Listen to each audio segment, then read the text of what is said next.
Y vamos a buscar Lamentaciones, capítulo 4. Lamentaciones. Y aquí Lamentaciones es un libro que se le atribuye al profeta Jeremías. Aunque realmente empezó a atribuírsele hasta que pues en la Septuaginta dijeron que era de él. Antes nadie había dicho que fuera de él. Pero vamos a darle crédito a la Septuaginta de que sí es de Jeremías. Lamentaciones 4, del 1 al 22, y pues de 6 en 6. ¿Quién dijo amén? Amén. ¿Cómo se ha ennegrecido el oro? ¿Cómo ha cambiado el oro puro? Esparcidas están las piedras sagradas por las esquinas de todas las calles. Los hijos preciados del Sión, que valían su peso en oro puro, como son tenidos por vasijas de barro, obra de manos de alfarero. Aun los chacales dan las ubres, dan de mamar a sus crías, pero la hija de mi pueblo se ha vuelto cruel, como los avestruces en el desierto. La lengua del niño de pecho se le pega al paladar por la sed. Los pequeños piden pan, pero no hay quien se lo reparta. Los que comían manjares andan desolados por las calles. Los que se criaron entre púrpura abrazan cenizales. La iniquidad de hija de mi pueblo es mayor que el pecado de Sodoma, que fue derribada en un instante sin que manos actuaran contra ella. Sus nobles fueron más puros que la nieve, más blancos que la leche, más rubios eran sus cuerpos que el coral, su talle más hermoso que el zafiro. Oscuro más que la negrura es su aspecto. No los conocen por las calles.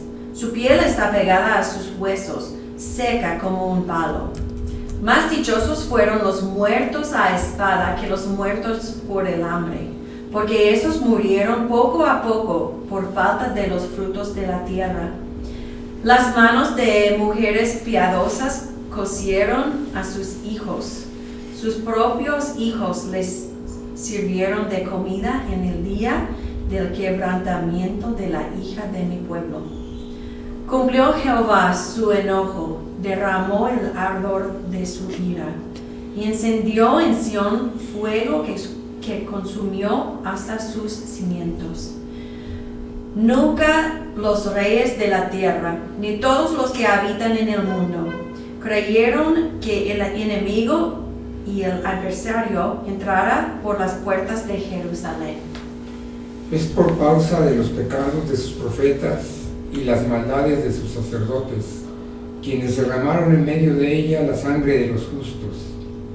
Titubearon como ciegos en las calles, fueron contaminados con sangre, de modo que no pudiesen tocarse sus vestiduras. Apartaos, inmundos, les gritaban, apartaos, apartaos, no toquéis.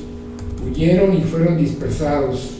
Se dijo entre las naciones, nunca más morarán aquí. La ira de Jehová los apartó, no los mirará más.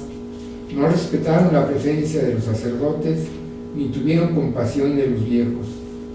Aún han desfallecido nuestros ojos, esperando en vano nuestro socorro. En nuestra esperanza aguardamos a una nación que no pudo salvar. Cazaron nuestros pasos para que no anduviésemos por nuestras calles. Se acercó nuestro fin, se cumplieron nuestros días porque llegó nuestro fin. Ligeros fueron nuestros perseguidores, más que las águilas del cielo. Sobre todos los montes nos persiguieron, en el desierto nos pusieron emboscadas. El aliento de nuestras vidas, el ungido de Jehová, de quien habíamos dicho, a su sombra tenemos vida, entre las naciones fue apresado en sus lazos. Gózate y alégrate, hija de Edom, la que habitas en tierra de Uz. Aún para ti llegará la copa, te embriagarás y vomitarás. Se ha cumplido tu castigo, oh hija de Sión. Nunca más te hará llevar cautiva. Castigará tu iniquidad, oh hija de Edom, descubrirán tus pecados. Amén. Amén. El mensaje se titula Hablemos del Mesías. Y en este capítulo donde Jeremías está diciendo el ungido del Señor,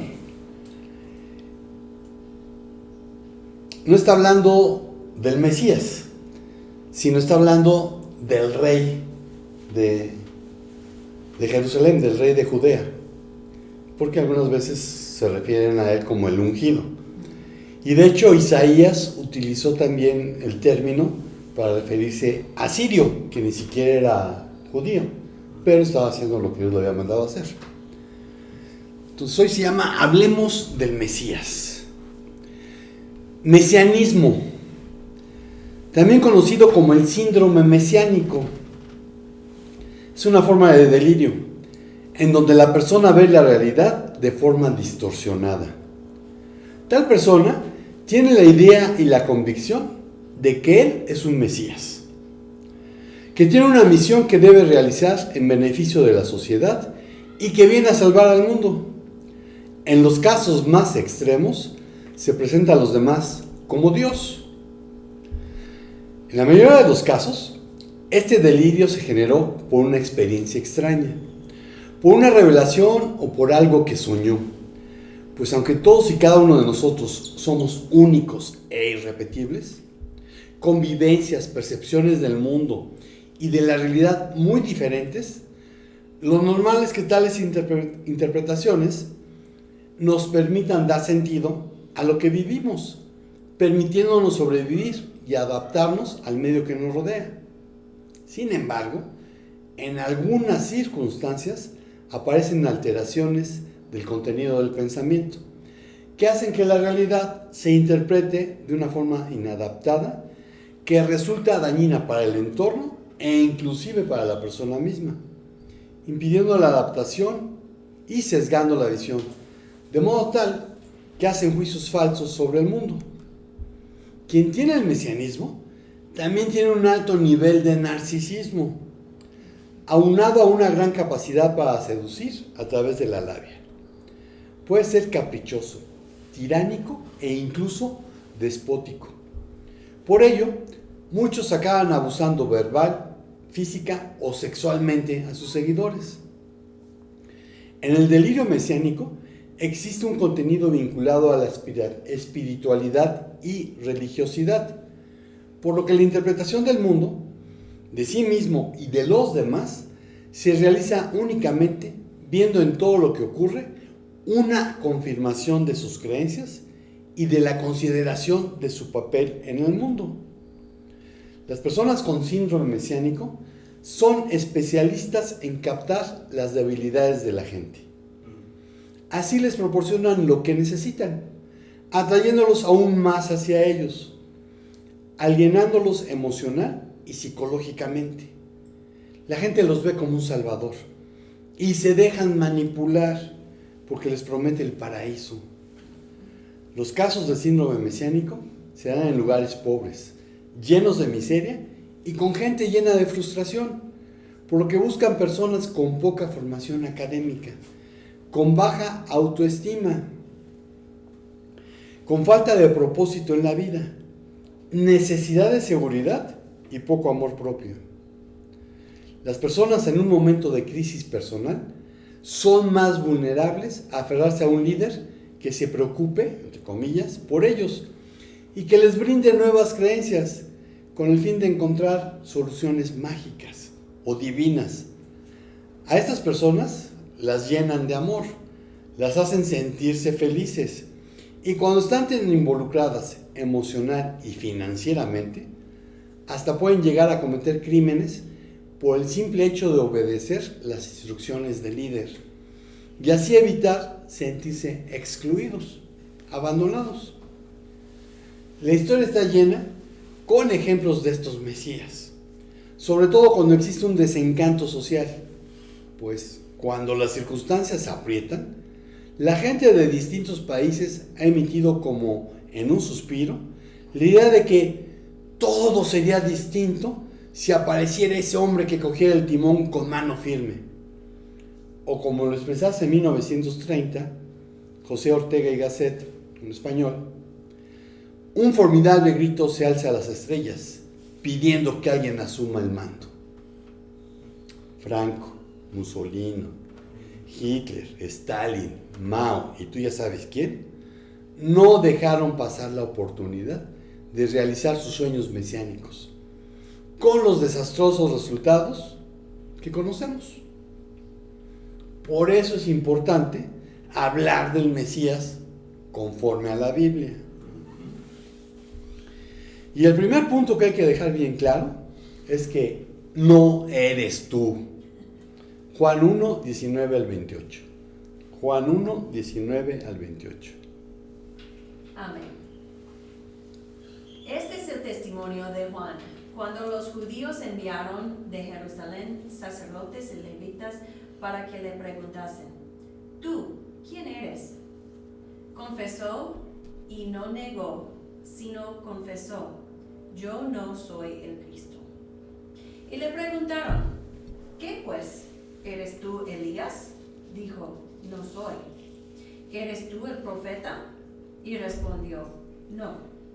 Le dijeron: pues ¿quién eres? Para que demos respuesta a los que nos enviaron. ¿Qué dices de ti mismo? Dijo: yo soy la voz de uno que clama en el desierto: enderezad el camino del Señor, como dijo el profeta Isaías. Y los que habían sido enviados eran de los fariseos. Y le preguntaron y le dijeron: ¿por qué pues bautizas si tú no eres el Cristo, ni Elías, ni el profeta? Juan les respondió diciendo: yo bautizo con agua, mas en medio de vosotros está uno a quien vosotros no conocéis. Este es el que viene después de mí, el que es antes de mí, del cual yo no soy digno de desatar la correa del calzado. Estas cosas sucedieron en Betábara, al otro lado del Jordán, donde Juan estaba bautizando. Amén. Juan el Bautista tenía lo que hoy llamamos una correcta autoestima.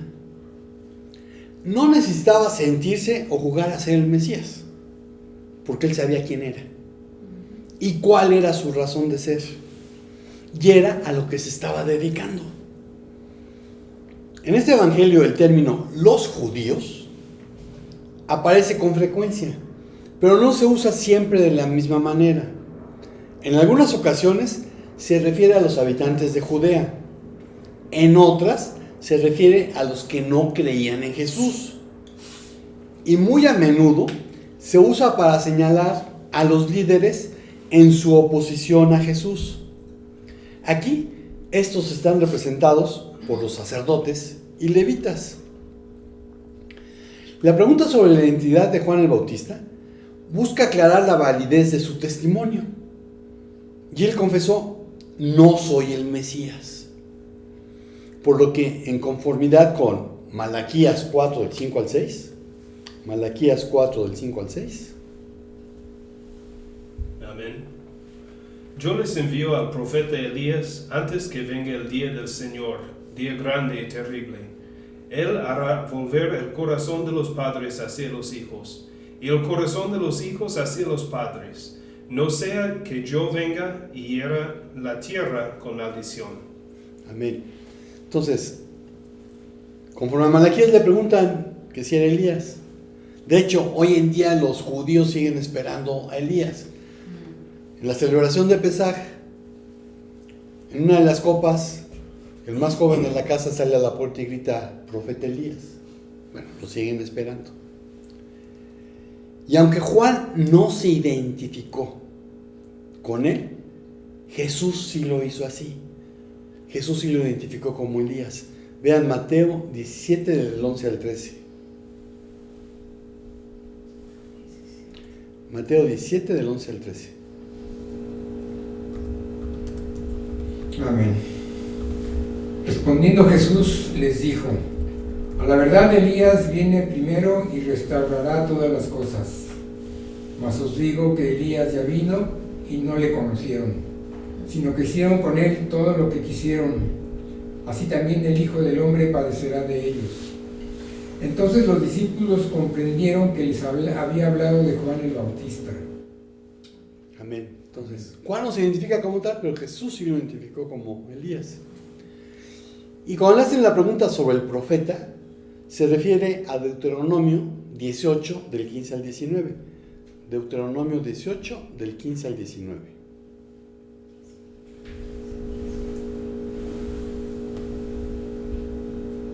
Amén. Profeta de en medio de ti, de tus hermanos, como yo te levantará Jehová tu Dios, a él oiréis, conforme a todo lo que pediste a Jehová tu Dios en Horeb, el día de la asamblea, diciendo: no vuelva yo a oír la voz de Jehová mi Dios, ni vea yo más este gran fuego, para que no muera. Y Jehová me dijo: han hablado bien en lo que han dicho. Profeta les levantaré de en medio de sus hermanos, como tú, y pondré mis palabras en su boca, y él les hablará todo lo que yo le mandaré. Mas a cualquiera que no oyere mis palabras, que él hablaré en mi nombre, yo le pediré cuenta. Amén. Entonces, cuando le preguntan por el profeta, es conforme a lo que había dicho Moisés en Deuteronomio. Y Juan dijo, no, que él no era el profeta. Y esta pregunta es porque generalmente se consideraba como una referencia a una figura del fin de los tiempos, a quien Pedro más tarde identificó con Jesucristo. Hechos 3, 22 al 26. Hechos 3, 22 al 26. ¿Puedo leer? ¿Sí? Porque Moisés dijo a los padres: el Señor vuestro Dios os levantará profetas entre vosotros hermanos, entre vuestros hermanos, como a mí. A él oiréis en todas las cosas que os hable. Y todo el alma que no oiga a aquel profeta será desarraigada del pueblo. Todos los profetas desde Samuel en adelante, cuantos han hablado también, han anunciado estos días. Vosotros sois los hijos de los profetas y del pacto que Dios hizo con nuestros padres, diciendo a Abraham: en tu simiente serán benditas todas las familias de la tierra. A vosotros primeramente Dios, habiendo levantado a su Hijo, lo envió para que os bendijese, a fin de cada uno se convierta de su maldad. Amén. Entonces Pedro identifica a Jesús con este profeta de los últimos tiempos. Y Juan se definió a sí mismo como la voz a la que se refiere Isaías, capítulo 40, versículos del 3 al 5. Isaías 40, del 3 al 5.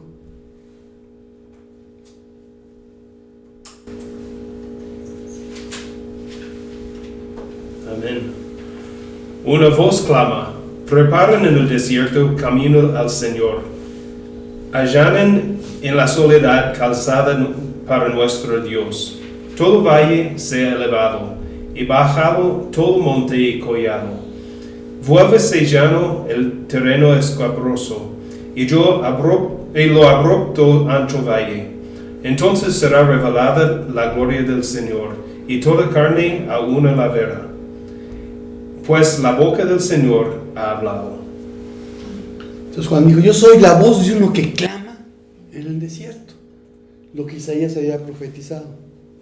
La voz que anunciaba al Mesías. Ahora, en cuanto a con qué autoridad bautizaba, la verdad es que no contestó la pregunta, sino que señaló a Jesús como alguien que era muy superior a él. José Ortega y Gasset dijo: el vanidoso necesita de los demás, busca en ellos la confirmación de la idea que quiere tener de sí mismo. Juan dijo con toda franqueza: yo no soy el Mesías. Bueno, ni tú ni yo somos el Mesías. Ni ya sabes quién. Ni ya sabes quién. Punto número 2, los hay falsos. Mateo 24, del 1 al 14. Mateo 24, del 1 al 14. Amén. Cuando Jesús salió del templo y se iba, se acercaron sus discípulos para mostrarle los edificios del templo. Respondiendo él, les dijo: ¿Veis todo esto? De cierto os digo, que no quedará aquí piedra sobre piedra, que no sea derribada. Y estando él sentado en el monte de los olivos, los discípulos se le acercaron aparte, diciendo: Dinos, ¿cuándo serán estas cosas? ¿Y qué señal habrá de tu venida y del fin del siglo? Respondiendo Jesús les dijo: Mirad que nadie os engañe, porque vendrán muchos en mi nombre, diciendo: Yo soy el Cristo, y a muchos engañarán. Y oréis de guerras y rumores de guerras. Mirad que no os turbéis, porque es necesario que todo esto acontezca, pero aún no es el fin. Porque se levantará nación contra nación, y reino contra reino, y habrá pestes, y hambres, y terremotos en diferentes lugares. Y todo esto será principio de dolores. Entonces, os entregarán a tribulación, y os matarán, y seréis aborrecidos de todas las gentes por causa de mi nombre. Muchos tropezarán entonces, y se entregarán unos a otros, y unos a otros se aborrecerán. Y muchos falsos profetas se levantarán, y engañarán a muchos. Y por haberse multiplicado la maldad, el amor de muchos se enfriará. Mas el que persevere hasta el fin, éste será salvo. Y será predicado este evangelio del reino en todo el mundo, para testimonio a todas las naciones, y entonces vendrá el fin. Amén. Aquí cuando se refiere al templo, y aquí voy a contradecir a los que llevan sus cuentas, este era el tercer templo construido sobre el monte Moriah en Jerusalén. ¿Y por qué voy a contradecir? Porque todo el mundo dice que el que se va a volver a construir en Jerusalén es el tercero. Bueno, el primero fue construido por Salomón, más o menos en el 950 a.C., y destruido 363 años más tarde por los babilonios en el 587 a.C. Esta narrativa que hacía Jeremías en Lamentaciones tiene que ver con uno de los sitios a Jerusalén, cuando fueron llevados al cautiverio babilónico. Se repitió después con los romanos, algo así tan cruel como lo que vemos, de que las mujeres se llegaron a comer a sus hijos. Bueno, el segundo templo era muy inferior comparado con el que hizo Salomón. Fue edificado bajo la dirección de Zorobabel y dedicado en el 515 a.C. La construcción del tercero, que fue sobre este segundo que había hecho Zorobabel, le inició Herodes el Grande en el 20 a.C. Y de hecho Herodes no lo vio terminado, al menos este Herodes el Grande, porque se terminó 46 años después de que lo inició, durante los reinados de los Herodes Agripa I y Agripa II, en el 64 después de Cristo. Es decir, 6 años antes de su destrucción en el 70 después de Cristo. Así que el templo, bien a bien, solamente estuvo 6 años. Todo lo demás estaba en obra negra. Los discípulos, como todos los judíos, sentían gran orgullo por Jerusalén, y especialmente por el templo. Les costaba creer que la profecía de Jesús se cumpliría, de que no quedaría piedra sobre piedra. La construcción era una de las maravillas de esa época. Flavio Josefo, el historiador judío del primer siglo, describe el tamaño enorme de los bloques de mármol blanco estos que usaban en la construcción, algunos de 14 por 4 por 6 metros. Eran enormes. Bueno, algunos. Jesús advirtió sobre falsos mesías antes de él. Los judíos ya habían creído que algunos líderes militares lo habían sido, como Gamaliel se lo recordó al Sanedrín. Vean Hechos 5, 34 al 39. Hechos 5, 34 al 39.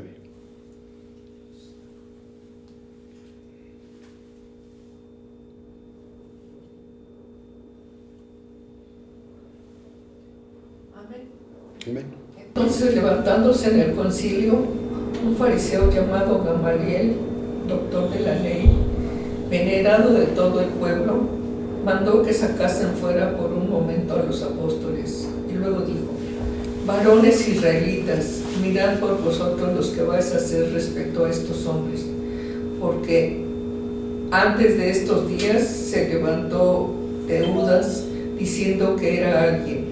A este se unió un número como de 400 hombres, pero él fue muerto y todos los que le obedecían fueron dispersados y reducidos a nada.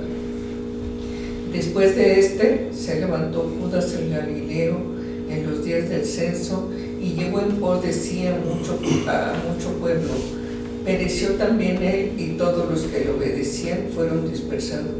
Y ahora os digo, apartaos de estos hombres y dejadlos, porque si este consejo o esta obra es de los hombres, se desvanecerá. Mas si es de Dios, no la podéis destruir. No seáis tal vez hallados luchando contra Dios. Amén. Este Gamaliel era nieto de Gilel, que fue uno de los grandes maestros de los judíos. Y es el maestro de Pablo, de Saulo. Y hasta el día de hoy este Gamaliel sigue siendo uno de los grandes rabinos reconocidos por el judaísmo. Por eso digo que si Pablo no hubiera sido alcanzado por Cristo, pues Pablo, en lugar de ser un traidor, sería uno de los grandes maestros del judaísmo hasta el día de hoy. Porque era el alumno de Gamaliel, entonces hubiera heredado el puesto. Judas el Galileo, también llamado Judas de Galilea o Judas de Gamala, fue un dirigente político religioso judío que ofreció resistencia armada al censo que con propósitos fiscales había sido decretado en la provincia romana de Judea por el legado romano en Siria, Quirino, en el año 6 después de Cristo. Poco después de que Judea, a la muerte de Aquelao, pasase a ser administrada directamente por Roma. Su revuelta fue duramente reprimida por los romanos. Bueno, estos acontecimientos son relatados por Flavio Josefo en La Guerra de los Judíos, uno de sus 2 libros, y también lo hace en Las Antigüedades de los Judíos, el otro libro, donde también afirmó que el tal Judas fundó junto al fariseo Sadoc el movimiento de los celotes, que él consideraba la 4ª secta del judaísmo del siglo I, junto con saduceos, fariseos y esenios. Josefo culpa a los celotes de la gran revuelta judía y de la destrucción del templo de Jerusalén. Los celotes predicaban que solo Dios era el verdadero gobernante de Israel y se negaban a pagar impuestos a los romanos. El Teudas del que habla Gamaliel surgió hacia el 6 después de Cristo y posteriormente, alrededor de los años 132 al 136 después de Cristo, hubo una rebelión que fue liderada por Bar Kokhba, que traducido es hijo de la estrella, en relación con lo que dice Números 24:17. Números 24:17.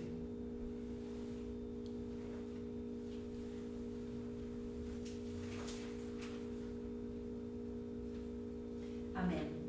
Lo veré, mas no ahora. Lo miraré, mas no de cerca. Saldrá estrella de Jacob, y se levantará cetro de Israel, y herirá las sienes de Moab, y destruirá a todos los hijos de Set. Entonces, en base a esto que dijo Balaam en Números, Es por lo que le dicen Bar Kokhba, el hijo de la estrella. Y esta rebelión se esparció rápidamente desde Judea central a lo largo del país, cortando la guarnición romana en Aelia Capitolina. Aelia Capitolina es el nombre que dieron los romanos a Jerusalén. La destruyen en el 70, así que dejaban piedra sobre piedra, y después construyen esta ciudad llamada Aelia Capitolina. Y buena parte de la revuelta es porque construyen un templo dedicado a Júpiter, donde estaba el templo de Dios. Y pues los judíos no iban a permitir eso. Bueno, a pesar de la llegada de refuerzos romanos significativos desde Siria, Egipto y Arabia, las victorias rebeldes iniciales sobre los romanos establecieron un estado independiente sobre la mayoría de las partes de la provincia de Judea por más de 2 años, mientras Simón Bar Kokhba asumía el título de Nasi, príncipe, que es otra manera de llamar también al Mesías. Además de liderar la rebelión, muchos judíos le consideraban como tal, como el Mesías, quien restauraría la independencia nacional. Sin embargo, estos reveses llevaron a que el emperador Adriano reuniera una fuerza romana a gran escala de todas las esquinas del imperio, la cual invadió Judea en el 134 después de Cristo, bajo el comando del general Sexto Julio Severo, y fue bastante severo este Sexto Julio. El ejército romano estaba compuesto de 6 legiones completas, con auxiliares y elementos de hasta 6 legiones adicionales, que finalmente lograron aplastar la rebelión.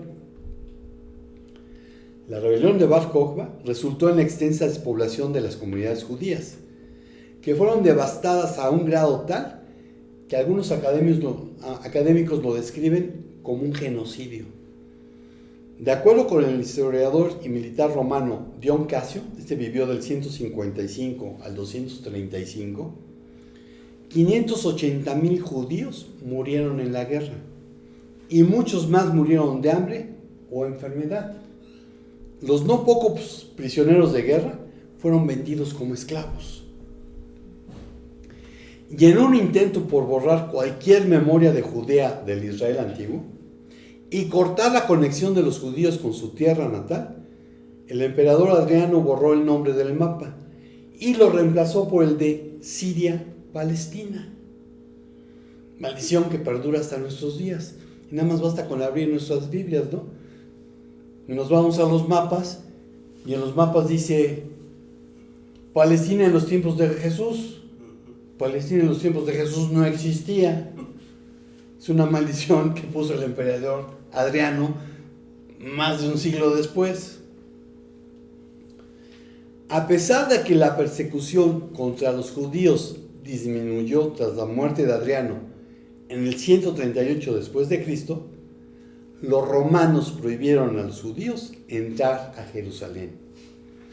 Y fue hasta el siglo IV que Constantino permitió a los judíos entrar en Jerusalén para lamentar su derrota en el muro occidental, una vez al año, el 9 de Av, que en hebreo se conoce como Tisha B'Av, 9 de Av, que es considerado como el día más triste dentro del judaísmo.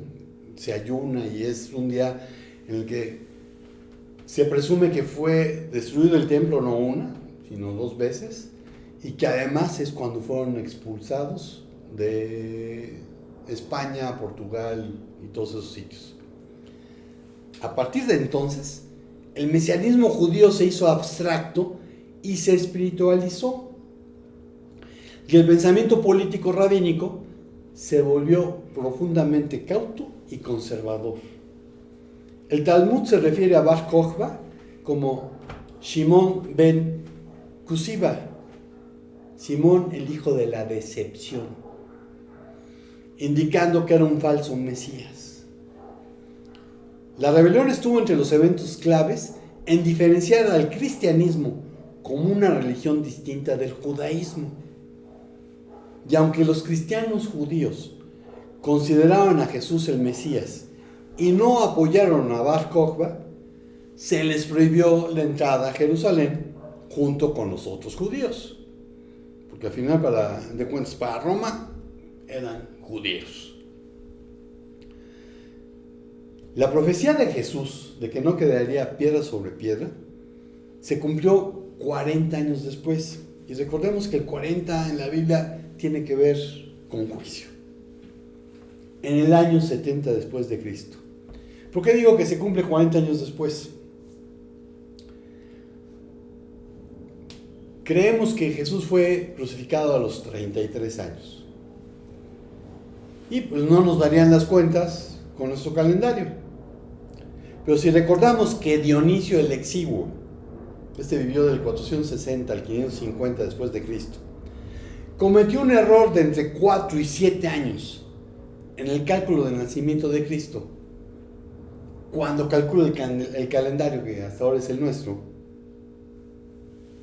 porque hasta entonces la humanidad se regía computando los años a partir de la fundación de Roma, que a la sazón era el evento más importante de la humanidad en aquella época. Bueno, Dionisio se le encarga que haga un nuevo cálculo en base al nacimiento de Cristo. Así que gracias a este Dionisio el Exiguo, el pequeño o el enano, el punto central de la historia se movió de Roma a Jesucristo, cuyo nacimiento marcó el evento verdaderamente más trascendente de nuestras vidas. Pésele a quien le pese, porque está de moda poner de la era común. Ahora bien, en una visión hacia el fin de los tiempos, sabemos que desde finales del siglo I después de Cristo, que el espíritu del anticristo, los falsos profetas y falsos mesías ya están en el mundo. Primera de Juan 4 del 1 al 4. Primera de Juan 4 del 1 al 4.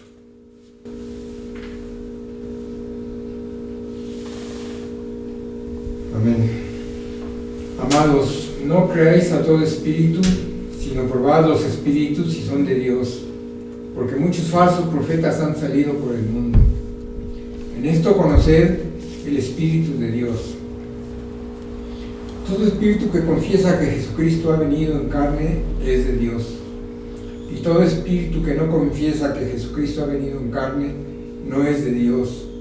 Y este es el espíritu del anticristo, el cual vosotros habéis oído que viene y que ahora ya está en el mundo. Hijitos, vosotros sois de Dios y los habéis vencido, porque mayor es el que está en vosotros que el que está en el mundo. Entonces Juan, en el siglo I dice, el espíritu del anticristo ya está en el mundo. Entonces no le creas a todos los cuentos de películas que has visto sobre el anticristo. Mateo 7:15.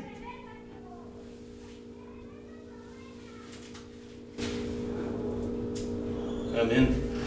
Cuídense de todos los falsos profetas que vienen a ustedes con vestidos de ovejas, pero por dentro son lobos rapaces. Amén. Mateo 24:24.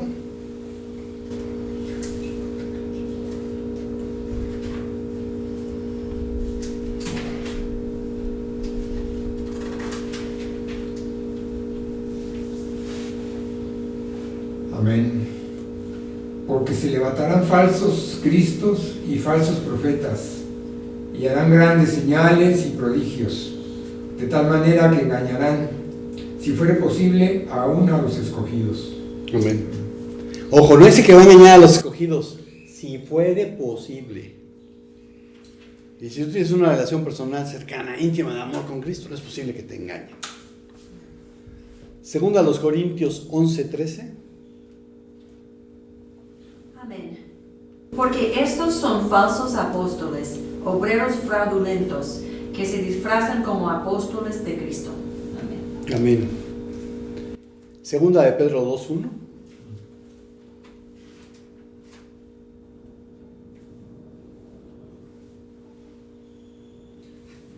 ¿De cuál es? Segunda de Pedro 2:1.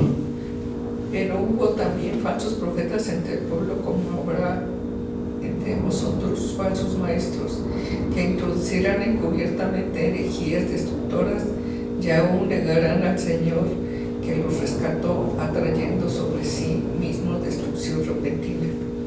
Amén. Entonces, el espíritu del anticristo, falsos profetas y falsos mesías. Desde finales del siglo I hemos sido advertidos de que ya están aquí y de que van a seguir viniendo. Pero Juan también nos dijo que ya los hemos vencido. Y lo seguiremos haciendo en el nombre de Jesús, el Mesías. Pero, ¿qué dice Oseas 4:6? Amén. Mi pueblo fue destruido porque le faltó conocimiento.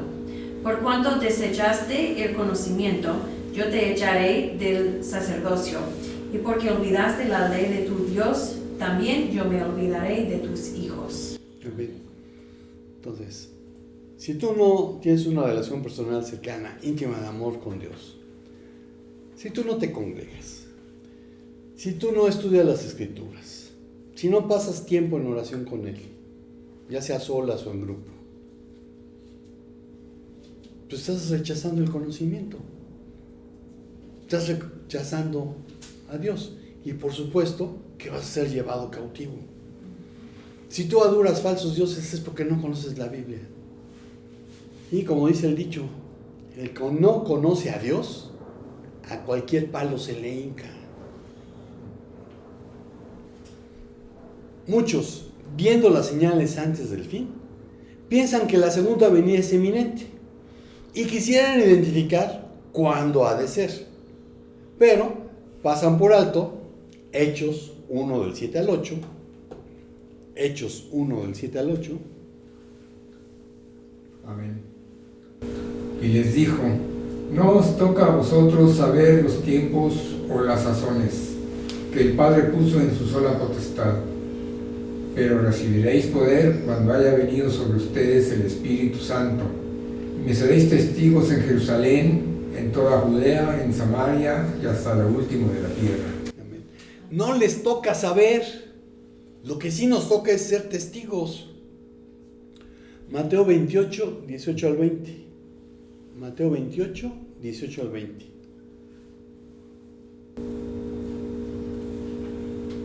Quizás todos podemos. Y Jesús se acercó y les habló diciendo: toda potestad me es dada en el cielo y en la tierra. Por tanto, id y haced discípulos a todas las naciones, bautizándolos en el nombre del Padre y del Hijo y del Espíritu Santo, enseñándoles a guardar todas las cosas que os he mandado. Y he aquí, yo estoy con vosotros todos los días, hasta el fin del mundo. Amén. Entonces, ser testigos, hacer discípulos en Jerusalén, en toda Judea, en Samaria y hasta lo último de la tierra. Ese es el requisito sine qua non de Mateo 24:14.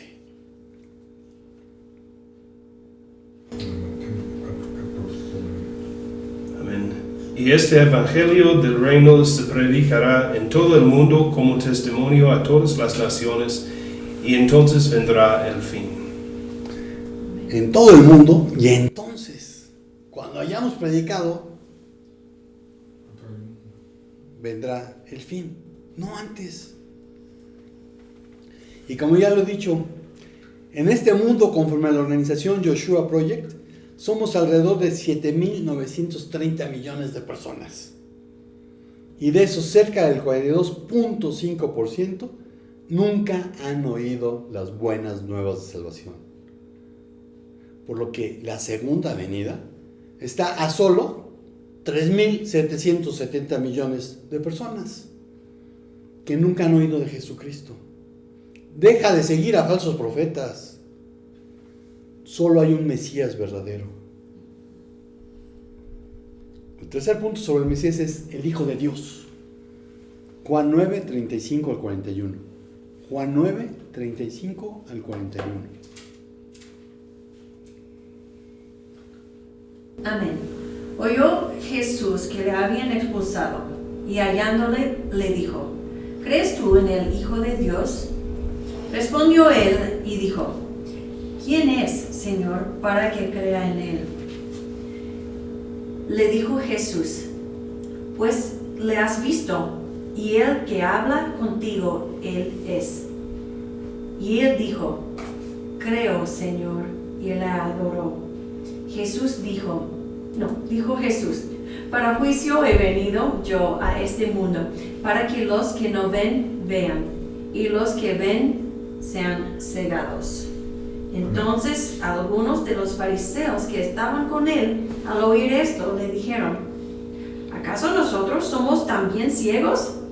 Jesús les respondió, si fuerais ciegos, no tendráis pecado, mas ahora, porque decís, vemos, vuestro pecado permanece. Amén. Amén. La Reina Valera 60 sigue el texto que se encuentra en algunos manuscritos antiguos cuando traduce Hijo de Dios en el versículo 35. Pero es más probable que Jesús dijera Hijo del Hombre, que es la antigua lectura favorecida por la Nueva Biblia de las Américas y otras traducciones modernas. Si Jesús le preguntó a quien había sanado de la ceguera si creía en el Hijo del Hombre, entonces usó la frase con la que frecuentemente se identificaba a sí mismo como el Mesías prometido. Daniel 7:13.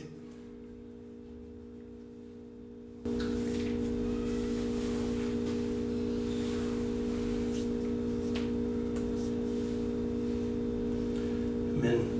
Seguí mirando en las visiones nocturnas y en las nubes del cielo. Venía uno como un hijo de hombre, que se dirigió al anciano de días y fue presentado ante él. Amén. Entonces Jesús usaba para sí mismo este término de Hijo del Hombre en referencia a lo que había dicho Daniel, que es una manera de entender el Mesías. Para todos aquellos que dicen, no, es que él nunca dijo que fuera el Mesías. Pues cada vez que decía que era el Hijo del Hombre, lo que estaba diciendo es que era el Mesías. Jesús el Mesías se encarnó para hacer la voluntad de Dios y rescatar lo que se había perdido. Lucas 19:10. Amén. Porque el Hijo del Hombre vino a buscar y a salvar lo que se había perdido. Entonces Jesús era el verdadero Hijo del Hombre, la esencia de la manera en que Dios había creado al hombre para que fuera sin pecado. El postrer Adán, que es como le dice Pablo, 1 Corintios 15, 45 al 47. 1 Corintios 15, 45 al 47.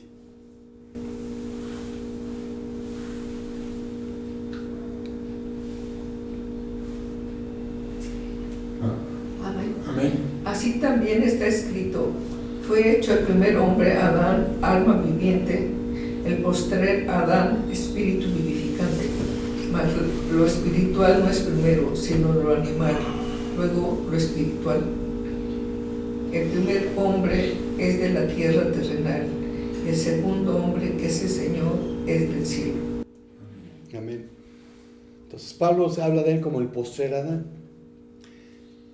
Y la respuesta dada a los emisarios de Juan el Bautista, poco antes de que Herodes Antipas, también conocido como Herodes el Tetrarca, le diera muerte, sigue siendo pertinente. Lucas 7, 19 al 23. Lucas 7, 19 al 23.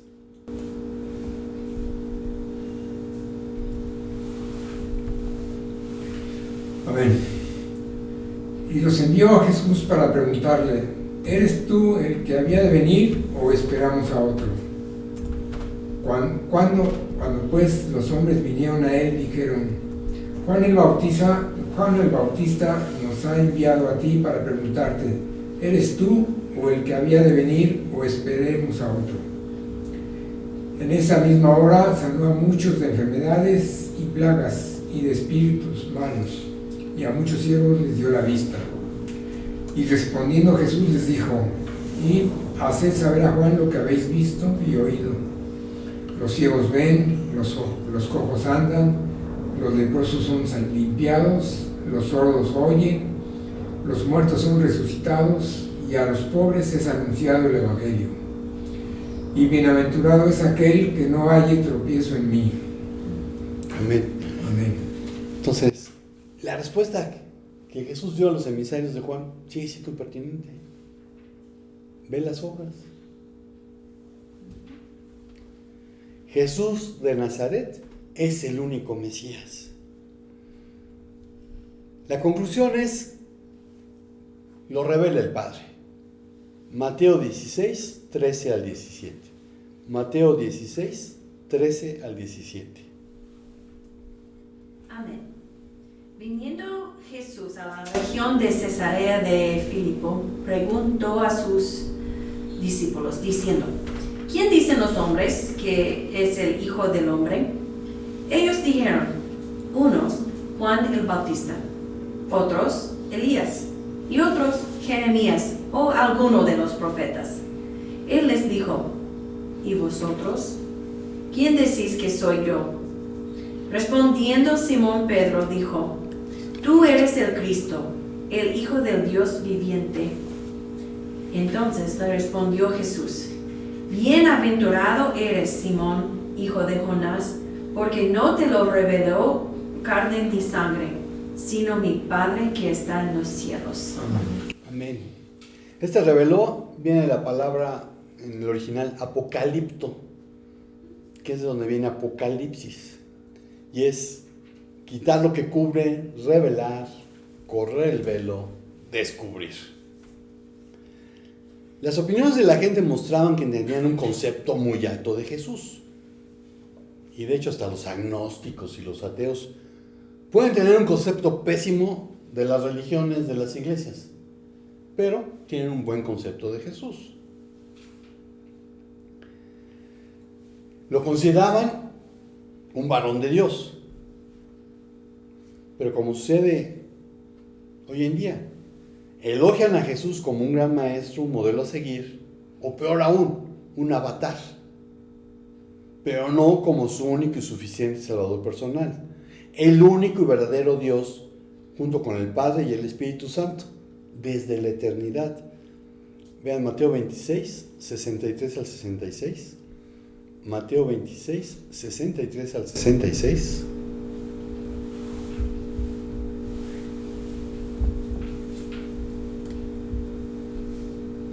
¿De cuál a cuál?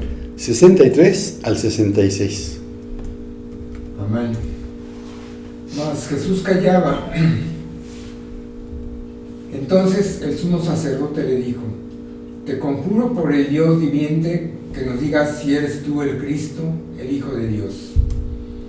Jesús les dijo: Tú lo has dicho, y además os digo que desde ahora veréis al Hijo del Hombre sentado a la diestra del poder de Dios y viniendo en las nubes del cielo.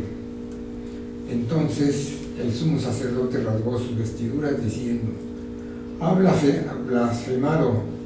¿Qué más necesidad tenemos de testigos? He aquí, ahora mismo habéis oído su blasfemia. ¿Qué os parece? Y respondiendo ellos dijeron: es reo de muerte. Amén. Juan 10, 35 al 39. Juan 10, 35 al 39.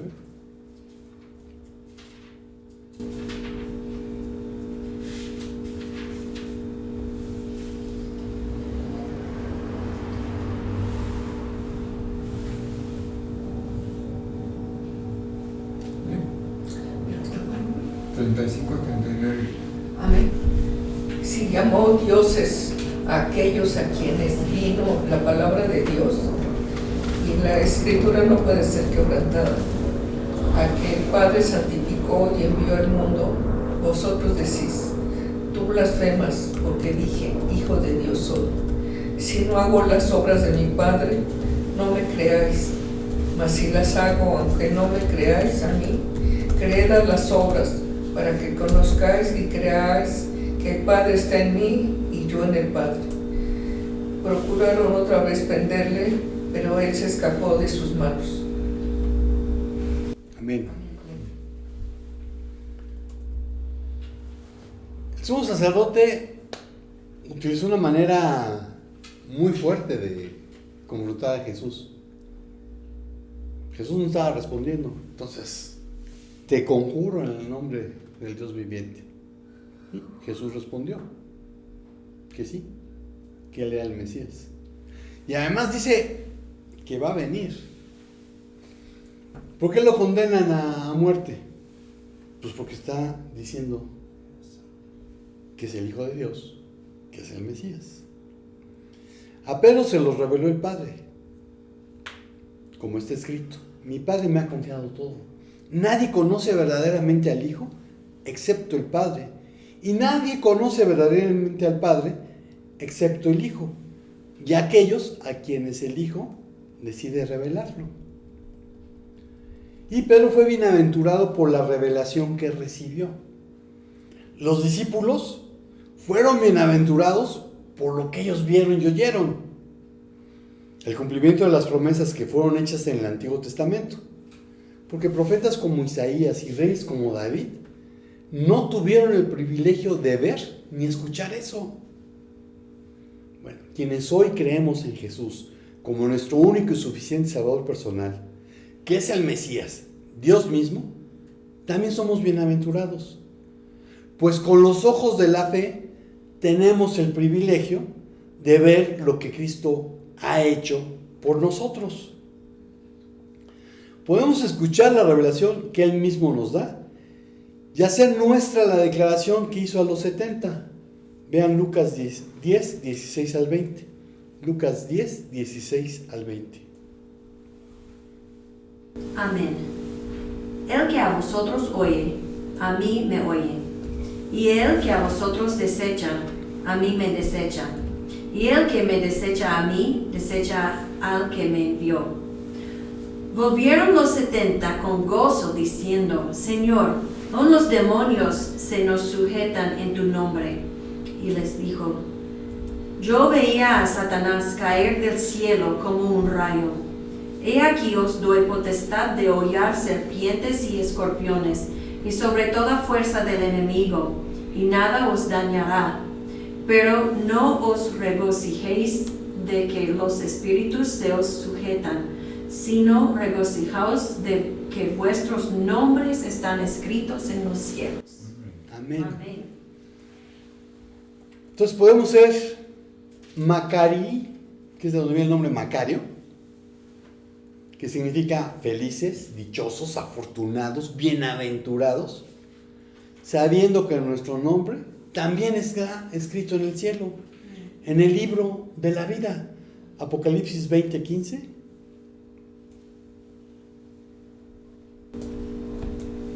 Amén. Y el que no se encontraba inscrito en el libro de la vida fue arrojado al lago del fuego. Y Apocalipsis 21:27.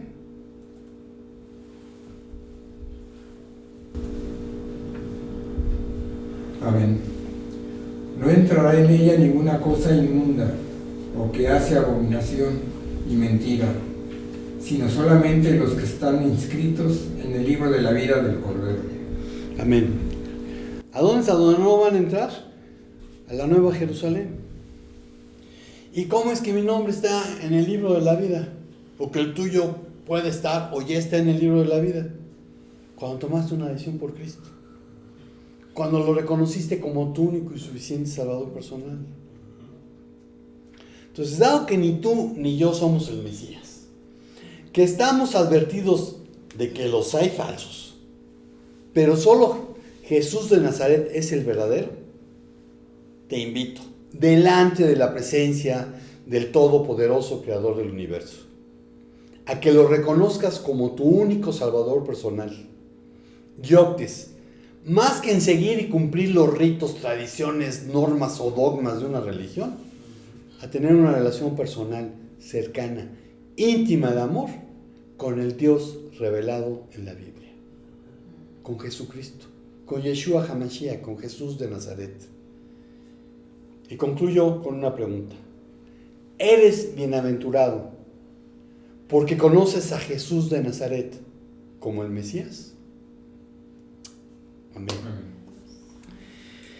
Y Señor, pues te damos gracias porque nosotros no solamente te hemos conocido como el Mesías, sino que te hemos reconocido como nuestro único y suficiente Salvador personal. Te hemos reconocido como Dios mismo. Y te pedimos que, Señor, tú quites toda duda de aquellos que aún siguen preguntándose si realmente Jesús es Dios. Te pedimos, Espíritu Santo, que tú los convenzas, pero también de pecado, de justicia y de juicio, como dice tu palabra. Que abra sus ojos, Señor, sus oídos para entender que lo que tenemos en la Biblia es tu palabra, que lo que tenemos ahí es la verdad. También te pedimos, Señor, por aquellos a los que les hemos hablado y no han escuchado, pues que tú mandes a quien sí van a escuchar, Señor. Que tú pongas a la persona que les va a compartir las buenas nuevas de salvación. Y que tengamos también la respuesta a esa oración que alguien más ha hecho. Y algo más, Señor, que no seamos omisos en cumplir con la orden de llevar las buenas nuevas de salvación hasta lo último de la tierra, en hacer discípulos. Porque te lo pedimos en el nombre de Jesús, nuestro único y suficiente Salvador personal. Amén. Amén. Amigos de Internet, hermanos de Internet, estamos despedidos. Cuídense y si el Señor no dice otra cosa, nos vemos por aquí la próxima semana. Shalom, shalom.